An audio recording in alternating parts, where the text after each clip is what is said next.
Imagine sitting in your basement talking with your friends, cracking jokes, and suddenly, bam!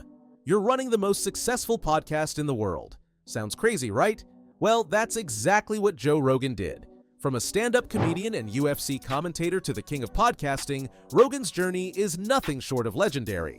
But how did he do it? What made the Joe Rogan Experience the most influential podcast on the planet? Stick around because we're breaking it all down.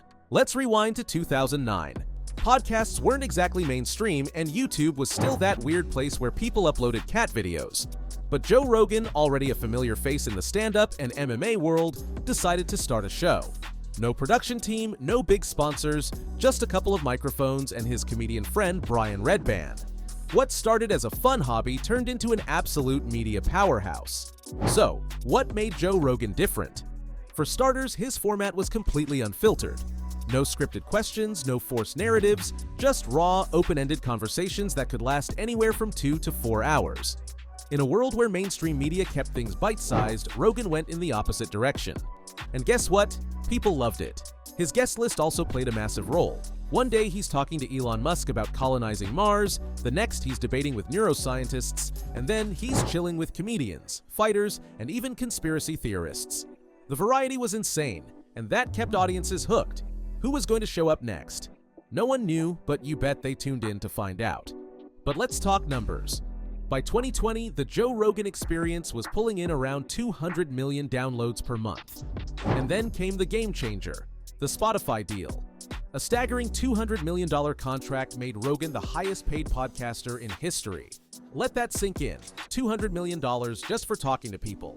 Now, how many of you are reconsidering your career choices? Another genius move? He stayed ahead of the curve.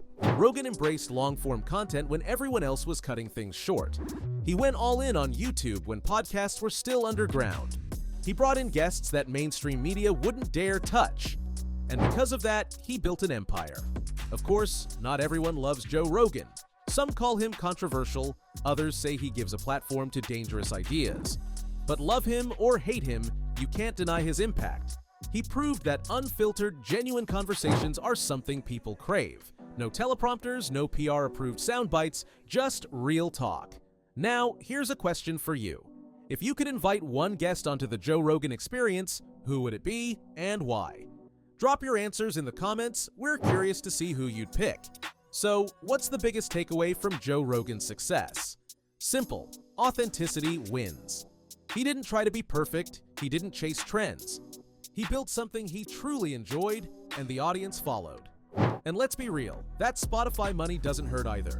Before you go, don't forget to hit that like button and subscribe to YouTubers Are Awesome.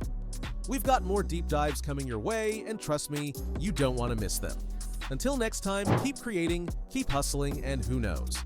Maybe your podcast could be next.